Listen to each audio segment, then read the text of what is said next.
Hola, hola, buenas tardes estimados, esperando que se encuentren todos muy bien. Hoy día vamos a realizar lo que es la clase de límites de una función, la cual fue subida el lunes 20 de julio. Bien, va a ser explicada en este momento y vamos a ir revisando más o menos cuál fue el desarrollo de cada tipo de ejercicio con sus ejemplos y vamos a comprender bien qué es lo que corresponde por definición a lo que es límite de una función en este caso.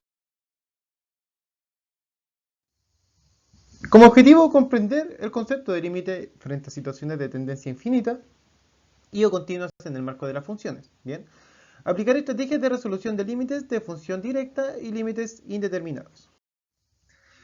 Como concepto de límite de una función, sea la función real, f, 3x-1, se estudiará qué sucede en las proximidades de 2. Bien, fíjense bien, cuando decimos 2 nos referimos acá, ¿ya? Al punto 2.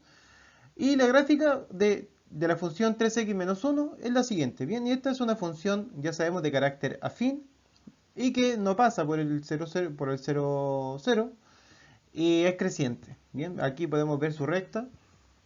Y luego vamos a ver qué es lo que pasa en este punto. Bien, ahora si nosotros miramos cuál es la imagen de la función en 2, fíjense bien que es 5. ¿Ya? Por lo tanto acá ya sabemos que la función evaluada en x2 va a ser igual a 5. ¿Ok? Ahora, nosotros lo que queremos ver es qué es lo que pasa en las proximidades, o sea, cuando nosotros nos estamos acercando por proximación, ya sea por este lado o por acá. No se olviden que tenemos dos orientaciones, ya que nosotros nos vamos acercando a dos y qué es lo que va pasando, qué es lo que va fluctuando. Entonces, fíjense bien, si observamos la siguiente tabla, si x fuera 1,9, su imagen sería 4,7. No se olviden que cuando nosotros estábamos precisamente en 2, nuestro valor era 5. Por lo tanto, si estamos en 1,9 en x, entonces en f de x vamos a estar en 4,7. O sea, estamos cerquita del 5. En 1,99, 4,97. En 1,999, 4,997. En 2, sabemos cuánto es de manera directa, pero lo dejamos como incógnita porque estamos estudiando solamente sus proximidades. Si ya nos pasamos del 2 al 2,001, tenemos de imagen 5,003. Cuando tenemos 2,01, 5,03, 2,1, 5,3. Bien. Por lo tanto, ¿qué podemos entender acá? Podemos deducir que cuando x se acerca a 2 por la izquierda, ¿cierto? Cuando decimos por la izquierda, nos vamos desde aquí hacia allá. ¿Ya? Nos acercamos por este lado al 2. Y se acerca a 5, y cuando x se acerca a 2 por la derecha, también se acerca a 5, ¿cierto? Si nosotros nos acercamos ahora desde este lado hacia 2, entonces podemos ver que todos los valores se van acercando ahí a 5, ¿bien? Lo están rodeando. Es decir, si x se aproxima a 2 por la izquierda y por la derecha, en una décima, o sea, entre 1,9 y 2,1, entonces la imagen se aproxima a 5 por la izquierda y por la derecha. O sea, las imágenes también se van a aproximar, fíjense bien, a 4,7, 5,3. O sea, se van a aproximar a 5. Bien, cuando nos acerquemos ya sea por la derecha o por la izquierda. Pasa en las preimágenes y también se refleja en las imágenes. Si x se aproxima a 2 por la izquierda y por la derecha, en una centésima, 1,99 y 2,01, ¿cierto? Que también lo tenemos aquí arriba. También nos acercamos a 5, fíjense bien, por la izquierda y por la derecha. Por la izquierda y por la derecha nos acercamos también a 5. Esto indica que la gráfica de la función, ¿cierto? Queda comprendida en un rectángulo. Por ejemplo, si consideramos 1, el rectángulo tiene por lados x 1,9, x 2,1 y por lo tanto va a tener en y 4,7 y en y 5,3. Bien, por lo tanto, ahí podemos incluso considerar un rectángulo. Acá, fíjense que lo generamos acá. En todos estos bordes vamos a tener esos valores que van a estar fluctuando, ¿cierto? Bajo la misma directriz. Bien. Esto respecto a, acá tenemos el punto 2, el punto 2,1, el punto 1,9. Y en cuanto a las imágenes, ¿cierto? En el eje Y tenemos acá el 5,3, ¿cierto? Que lo tenemos acá. Tenemos el 5 y el 4,7. Bien, por lo tanto, preimágenes e imágenes también se aplica de la misma forma. Esto significa que si x, que lo tenemos acá, si x tiende a 2 por la izquierda, eso quiere decir que tiende a 2 por la izquierda, ¿ya? Cuando tenemos el 2 y un menos arribita, entonces f, o la función 3x menos 1, tiende a 5. Bien, esa va a ser su imagen. Y luego, de la misma forma, si x tiende a 2, pero por la derecha, y ahí tenemos el 2 con un más arriba, no quiere decir 2 positivo, sino que significa que, que x tiende a 2 por la derecha, entonces también sabemos que la función tiende a 5. Y de esta forma, como por la derecha, por acá, ¿cierto? Y por la izquierda, también tiende a 5, entonces de esta situación se puede concluir que el límite de la función con x, cuando x tiende a 2 es igual a 5. ¿Bien? En general, se dice que una función y igual a f de x tiende al límite L, que la función, ¿cierto?, tiende a un límite cuando x tiende al valor a. O sea, si x tiende a a, si el valor absoluto de la diferencia, que lo tenemos acá en formalidad, puede ser tan pequeño como se quiera siempre que el valor de x esté en sus proximidades. O sea, siempre el límite se va a dar siempre que nosotros nos acerquemos ya sea por la derecha y por la izquierda. En las preimágenes, sus imágenes también tienen que acercarse al límite, ya sea por la derecha y también por la izquierda. ¿Ya? Eso respecto a las imágenes dentro de las preimágenes. Simbólicamente eso se escribe así. Límite de x cuando tiende a de la función es igual a un límite. O sea, existe ese límite. Esto significa que para un valor pequeño epsilon, arbitrario, ¿cierto?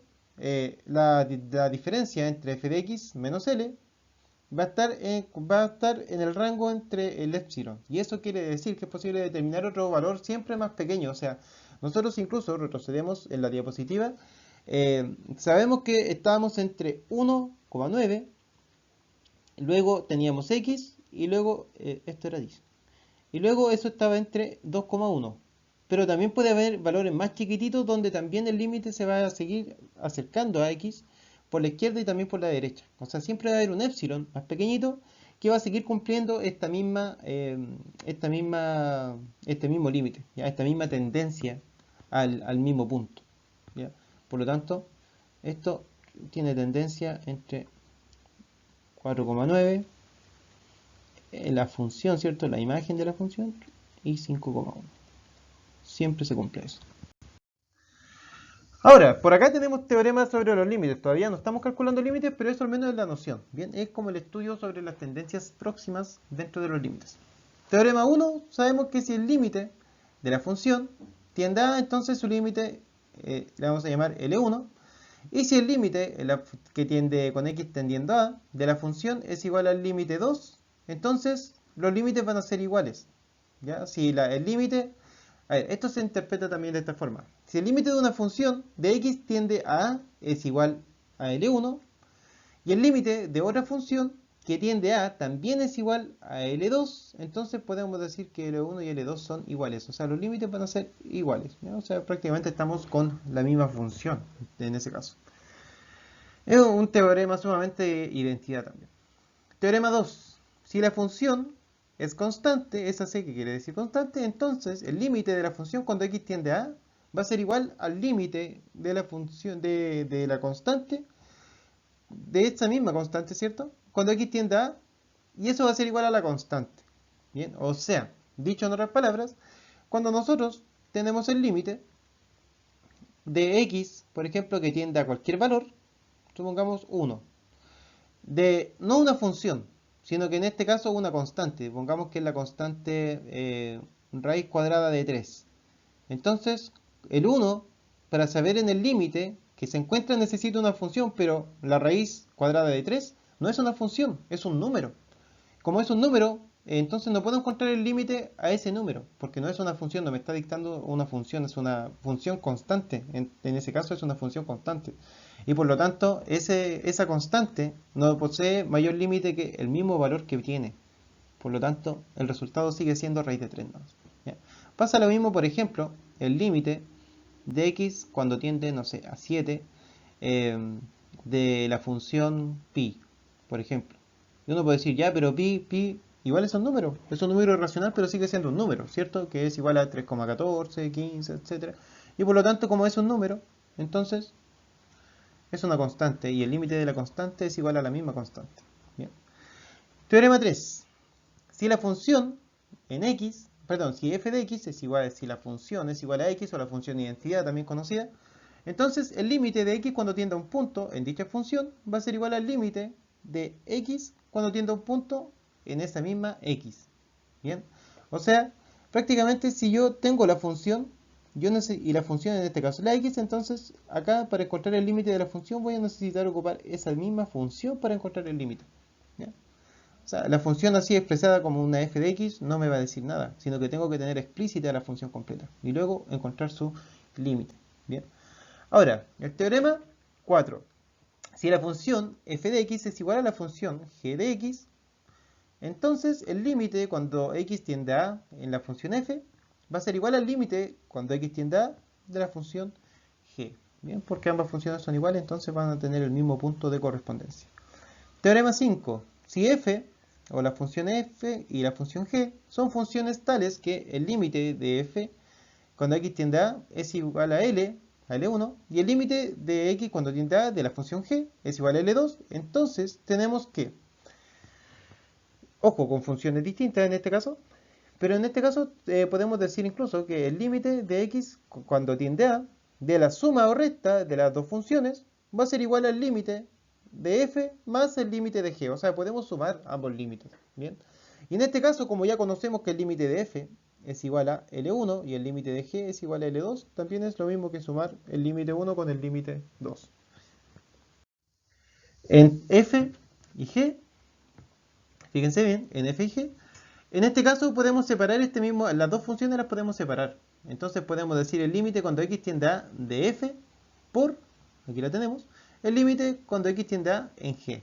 Bien, ahora si conocemos ambos límites, es lo mismo que multiplicar ambos límites también, de manera directa. Si el límite de un cociente, lo mismo. Cuando tenemos un límite de x tiende a de dos funciones, una arriba de otra sobre un cociente, entonces podemos encontrar el límite del numerador y el límite del denominador. Si conocemos dichos límites, entonces hacemos inmediatamente su cociente. L1 partido L2. Límite 1 partido límite 2. Obviamente aquí con la función g distinta de 0 y el límite en g también distinto de 0. ¿Ya? Por eso la correspondencia, porque sabemos que no podemos tener un 0 en el denominador. Si el límite de x de la función cuando x tiende a es igual a L, con L mayor a 0, mayor o igual a 0, y un n par, el n par, sí, entonces tenemos una raíz cuadrada de la función cuando x tiende a, y eso va a ser lo mismo que incluso que encontrar ese límite de la función y todo eso dentro de la raíz de índice par. ¿Ya? Raíz cuadrada, raíz cuarta, raíz sexta, y eso va a ser lo mismo que si conocemos el límite, la raíz de índice par del límite. Teorema 8. Si la función es mx más b, entonces el límite de dicha función, cuando x tiende a, es igual a el límite de m en mx, ¿cierto? Que lo tenemos acá, más b. Entonces, ¿qué es lo que vamos a hacer acá? Esta a la reemplazamos en la x, y por lo tanto va a quedar m por a más b, porque b, como es una constante, y sabemos que por propiedad de la suma, de límites podemos separarlo, entonces el límite de b sigue siendo b porque él va a ser un número. En cambio acá la primera expresión, que es mx, conlleva nuestra variable, que es la x, nuestra función, y por lo tanto esta a la reemplazamos ahí. Y por eso nos queda m por a más b. ¿Bien? Y la verdad los límites se encuentran de esa forma, reemplazando el valor donde tiende el punto en las x de la función. ¿Bien? Así tal cual. Por lo tanto, algunos ejemplos resueltos, fíjense bien. El límite de x cuando tiende a 9 de pi, y eso es igual a pi. ¿Por qué? Porque pi es una constante. El límite de x cuando tiende a 2, entonces reemplazamos el 2 en x. Y fíjense bien, queda 2 por 3, 6. 6 menos 1, 5. Ahí la tenemos. El límite cuando x tiende a 1 de menos x al cuadrado más x menos 2. Reemplazamos el 1 en todas las x. Nos queda menos 1 al cuadrado más 1 menos 2. Y eso desarrollándolo queda menos 2. Por lo tanto, ahí ese es el límite. Bien. Acá, fíjense bien acá porque cuando tenemos indeterminaciones, como 0 partido por 0, tenemos que factorizar. Por lo tanto, límite de x cuando tiende a menos 1, reemplazamos menos 1 en todas las x, x2 y x. Y por lo tanto, al reemplazar ceros, menos 1 al cuadrado, 1, menos 1, 0. Y abajo, 1 más 1, menos 1 más 1, perdón, 0. Y eso me queda 0 partido 0. Por lo tanto, para levantar la indeterminación, factorizamos arriba y fíjense bien. Factorizamos la suma por diferencia que tenemos acá arriba. X más 1, x menos 1, simplificamos. Y nos queda x menos 1. Y luego reemplazamos el límite ahí, menos 1, menos 1, menos 2. Y por lo tanto, finalmente el límite de dicha función cuando x tiende a menos 1 es menos 2. Acá tenemos más ejemplos. Cuando el límite tiende a x menos, a 2, con x menos 2 partido por x al cubo menos 8. Si reemplazamos el 2, 2 menos 2, 0, y abajo 2 al cubo que es 8 menos 8, 0, 0 partido 0 nuevamente. ¿Qué hacemos? Factorizamos, pero ¿dónde? Abajo en el denominador. Fíjense bien, Como tenemos una diferencia de cubos, factorizamos por diferencia de cubos y factorizamos x menos 2. Y nos queda 1 partido x cuadrado más 2x más 4. Reemplazamos el 2 y luego nos da 1 partido en 12. Por lo tanto, ahí tenemos la función. 1 partido en el límite, 1 partido 12. Acá tenemos más ejemplos, ¿cierto?, de factorización para levantar la indeterminación. Esto siempre que ocurra la indeterminación 0 partido 0. Luego factorizamos, ¿cierto? Arriba el cuadrado del trinomio ordenado y abajo la suma por diferencia. Simplificamos x más 3 y nos queda x más 5 y x menos 5 y x menos 3. Reemplazamos menos 3 y nos queda menos 8 partido menos 6 y eso es 4 tercios simplificado. Y por lo tanto su límite es 4 tercios. Más ejemplos acá de factorización, 0 partido por 0. ¿Ya? Reemplazamos, simplificamos, ¿cierto? Y luego reemplazamos menos 2 y tenemos que el límite es menos 1/2. Lo mismo acá, ¿cierto? Tenemos una diferencia de cuadrado y una diferencia de cubos abajo, pero es 0 partido 0 si reemplazamos el 3. Pero factorizamos arriba por diferencia de cuadrados, abajo por diferencia de cubos. Simplificamos, ¿cierto? X menos 3, x menos 3. Y nos queda x más 3 y abajo x cuadrado más 3x más 9. Reemplazamos 3 y nos queda 2 partido 9. Acá lo mismo, bien, diferencia de cuadrados, que nos cuesta una doble factorización, ¿cierto? Porque diferencia de cuadrados nos queda nuevamente otro cuadrado y ahí factorizamos. Abajo diferencia de cubos, factorizamos, simplificamos, ¿cierto? X menos 2, x menos 2 y nos queda lo siguiente. Al reemplazar luego el 2 queda 8 tercios. 8 tercios. Por acá, fíjense bien, x menos 2 en raíz de x más raíz de 2. 0 partido 0. Factorizamos y tenemos, bueno, pues aquí en este caso por el conjugado, ¿cierto? Que es raíz de x menos raíz de 2. Multiplicamos arriba y abajo por raíz de x más raíz de 2, ¿cierto? Multiplicamos y luego simplificamos. Fíjense bien, x menos 2 y nos queda raíz de x más raíz de 2. Acá lo mismo, ¿ya? Nos cuesta una racionalización arriba y abajo.